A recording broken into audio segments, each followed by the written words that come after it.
Welcome to Denver 7 Sports. And then there were 53 players on the Broncos roster.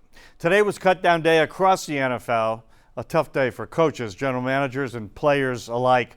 The Broncos' last cuts were the deepest. A surprise move at inside linebacker as they cut Lavelle Bailey loose. Third quarterback Sam Ehlinger also let go, but Sean Payton said today they want Sam back on the practice squad. Same with seventh-round pick Caleb Lohner, the basketball-playing tight end out of Utah. And then they put fullback Mike Burton on injured reserve, out for the season, had hamstring surgery. Linebacker Drew Sanders went on short-term IR, so he will be back later in the season. So the final 53 went out to practice today, but there will be more players out there tomorrow.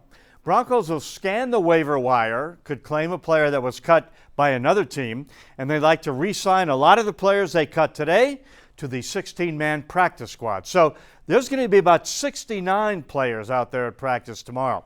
Sean Payton told us today he had a 6-hour meeting with general manager George Paton last night. 6 hours going over the roster and who stays and who goes. It was hard, and that's a good thing. The team is deep with good players at every position all over the roster.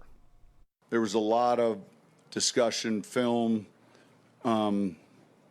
It was very evident that we're deeper, and I would say just strictly based on the length of the meeting and the process itself. That was very clear, and I think it was evident in the preseason games as you watched them. When the second wave or the third wave went in, you saw good football. All right, so a lot of these players are going to sign onto the practice squad and be back tomorrow. Others, again, might sign with another team, but for some others, this was the end of the line. It's a cold, hard business with hearts broken and dreams crushed all over the NFL today. And it's not a day that Patrick Surtain looks forward to every year.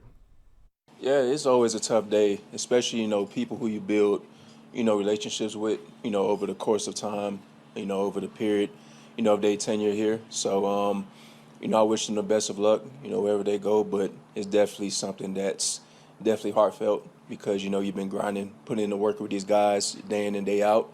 You hate to see them go, but it's, it's a part of the business.